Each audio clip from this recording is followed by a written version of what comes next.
Hey, what's up, everybody? This is your boy again, John, the Date Dr. Clark, and I got another good topic for you all, and it's more so catered to my couples.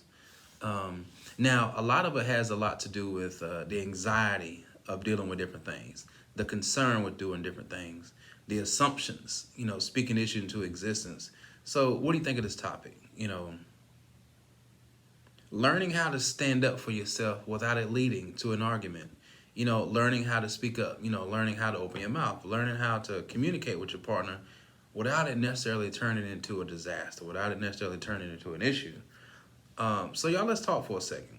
I think a lot of times when I'm catering to my couples, they make excuses for the other person that they want to present their issue with.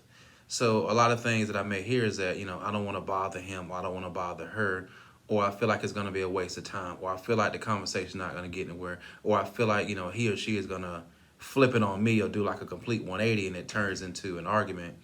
Or, what's the point? We've tried to bring up it before and he or she would just try his or her best to flip it. So, y'all, I come to you as humble as I know how to mention to you by saying, try harder.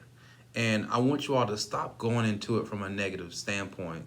Now, a lot of times it's not a negative standpoint. A lot of times, we may have indeed tried and he or she isn't ready, or he or she just doesn't want to talk about it, or he or she just is making a legit excuse to not want to help you rectify it, or they're not even wanting to listen to you. If that's the case, then you all may need to rethink what you all have going on. You all may need to rethink counseling. You all definitely need to get to a better place because, if he or she just doesn't want to hear anything from you, then it's like they may be thinking the same thing. They may be thinking, oh gosh, he or she's getting ready to complain again, or she's ready to complain, or she's ready to fuss about something else, or she's ready to tell me what I don't want to hear, or she's getting ready to just bring up something that I thought we was over with. Like, that's where a good counselor, that's where a good therapist comes into place. That way you can feel heard. That way you all can voice your opinion to each other, because the likelihood of you all interrupting each other in a particular office is not as high as it would be inside your home.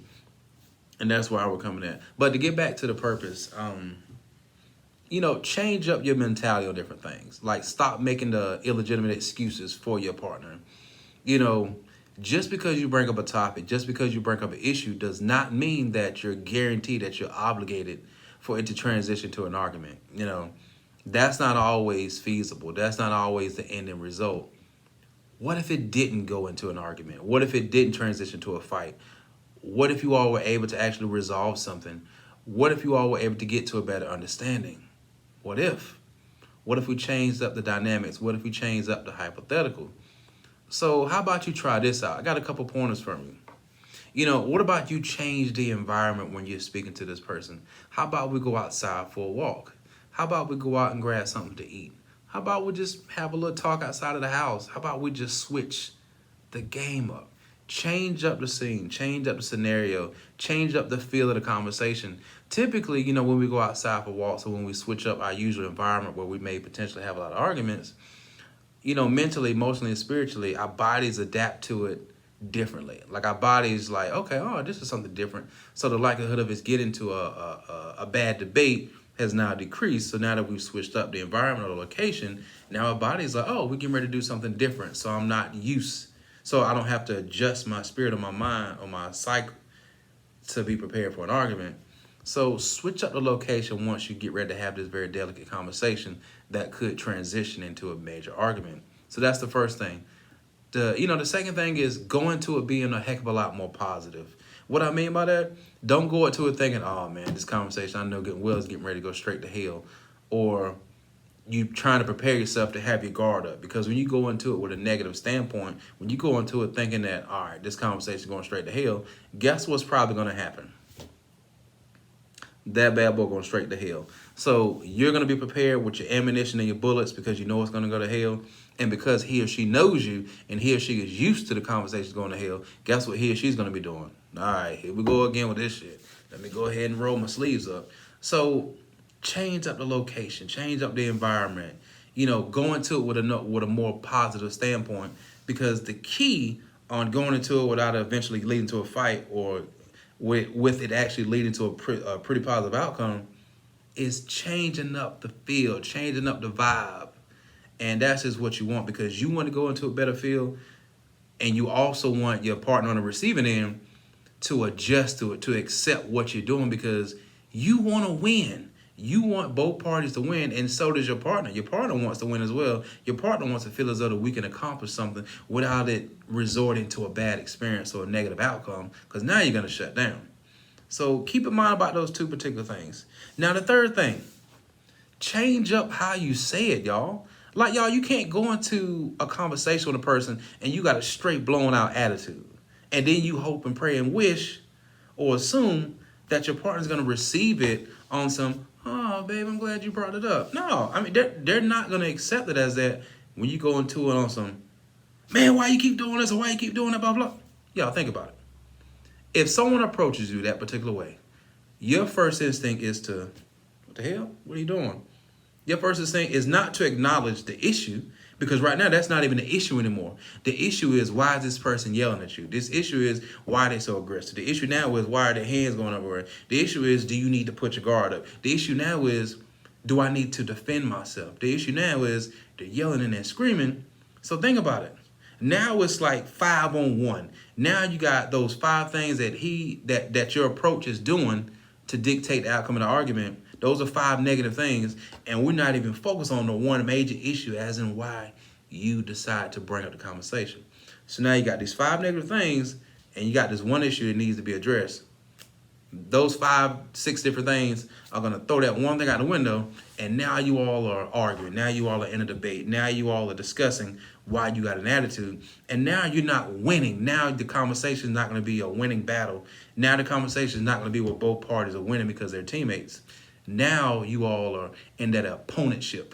Not cursing. Now you all are in the opponent mentality. You're in the opponent spirit. Now you're in the enemy spirit, because now you're battling something that has nothing to do with what you wanted to focus on.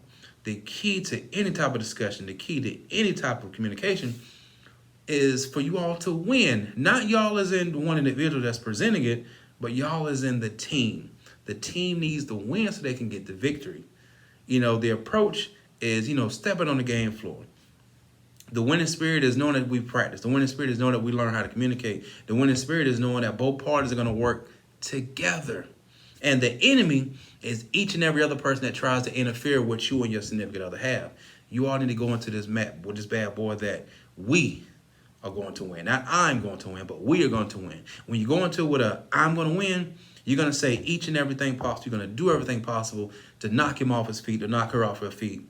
That's what enemies do, y'all. That's what opponents do.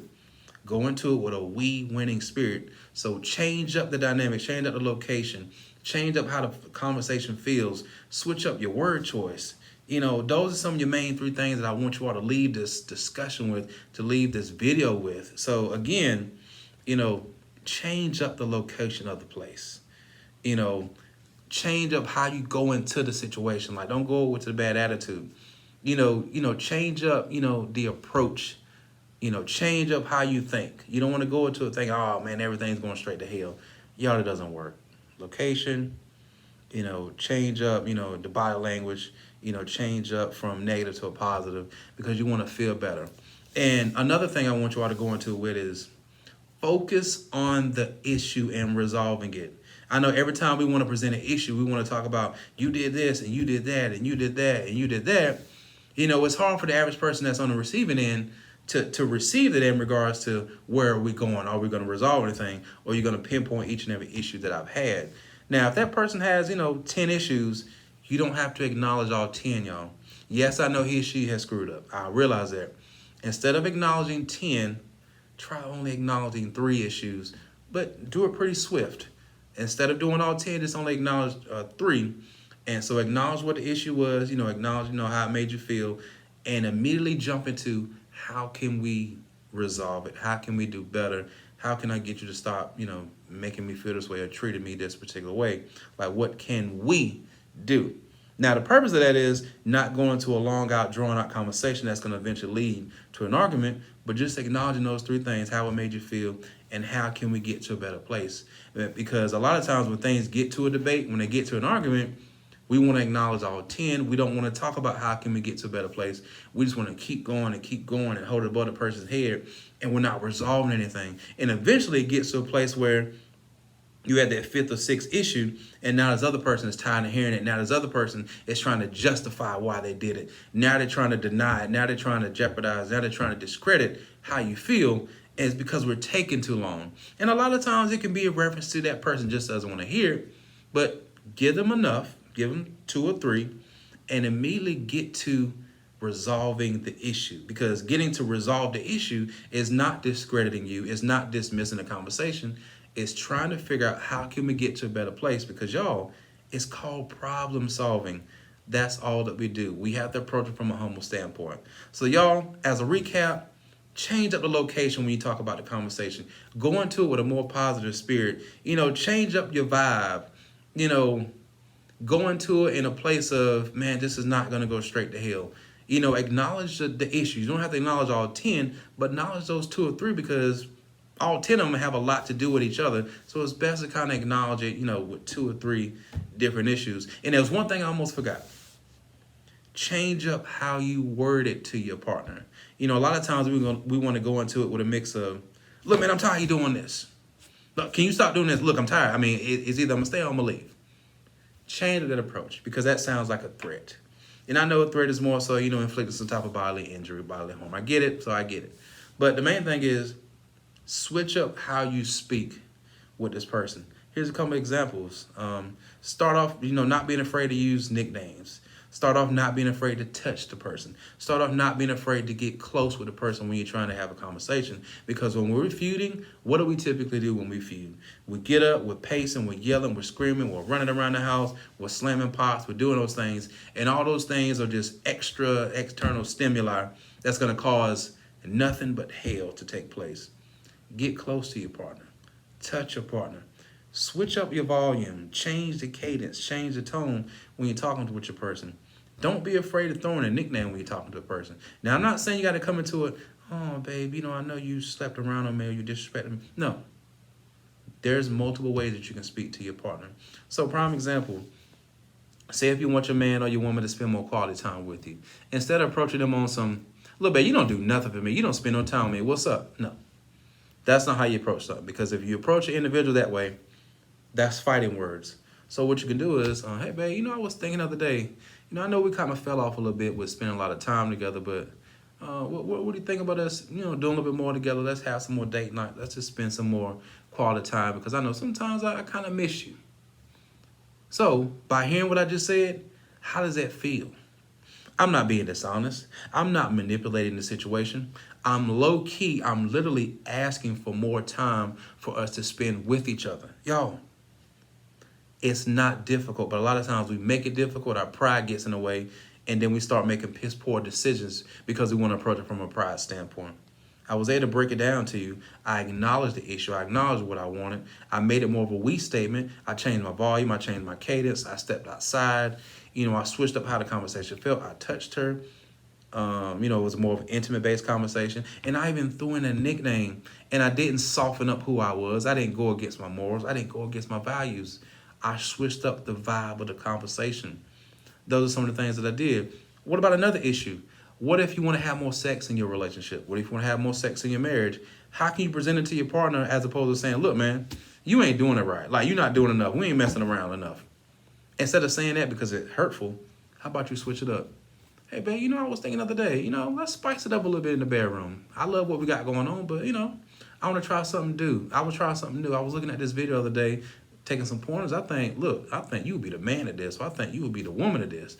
Like, the main thing is, switch up the volume of the conversation. Make it sexual. Make it sensual. Make it more intimate. Touch the person as you're talking to them. Change the location. Change up how it feels. Acknowledge the issue. Get to the problem solve. Get to the resolution. And because I know sex is very delicate to talk about, make it more of a compliment. Add more spice. Make it more of an invitation. Make it more entertaining. Make it more thrilling. Because low-key what you're saying is, look, man, it's getting boring. But you switch it up by saying, hey, man, let's try something new. Let's add some spice. I love what we got going on, but just want to spice it up some. I got some new things I want to try. Y'all, it's not manipulation. It's not being dishonest. I'm not lying. I'm not beating the person upside the head. We're just having a conversation to avoid the fight. Again, y'all, this is your boy, John the Date Dr. Clark. And I just wanted to give you some tips. I hope you all hear about it. I hope you all share this video. Hope you all follow my YouTube channel, The Date Doctor. Look me up, THE space DATEDOCTA, y'all. I hope this video finds you all in good spirits, good faith, you know, good vibes, good volume, good cadence. Y'all, let's do better overall. Share, share, share. Have a good one.